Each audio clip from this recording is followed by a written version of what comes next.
sabi ni Jopay, ilang church ang binanggit sa Bible o anong pangalan ng church sa Bible? Ang mga church sa Bible ay ordinaryong church ay binanggit yung mga Efeso, 7 churches ang binabanggit dyan. Hanggang sa huli, 7 churches ang binabanggit dyan. Pero, sa panahon ng ating Panginoong Jesucristo yun, pero ngayon, ang binabanggit ng Biblia ay maraming churches na hindi natin mabilang sapagkat ang denominasyon ngayon ay dumarami. Ang mga born again Christian, dumarami siya at nagkakaroon ng iba-ibang mga pangalan. Pero dito sa Revelation ay 7 iglesia ang binabanggit. Pero dito sa individual talaga, sa ating pamumuhay, ay marami.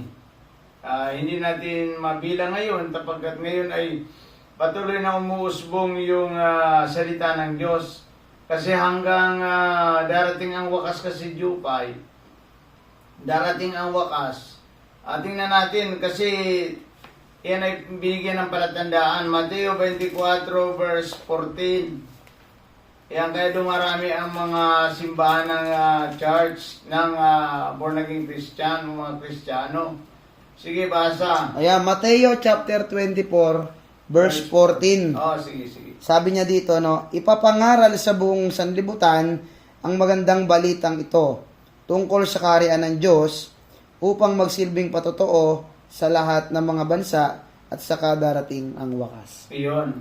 Kaya nga patuloy na nagkakaroon ng mga organization dito, mga Christian group, upang ito ipahayag sa lahat ng tao. Kaya hindi na natin halos ngayon mabilang kung ilan ang Christian group o mga churches ng ating... kasi sabi ng Panginoon talagang patuloy na dadami ang mga sumasampalataya sa Kanya. Patuloy din na dumadami ang mga makasalanan at umayaw sa kabutihan. Yun, Jopay, hindi natin matiyak kung ilan sa panahon natin ngayon, pero isa lang ang tiyak ko, ang taong nagsisisi at sumampalataya kay Kristo, ay yun ay maliligtas.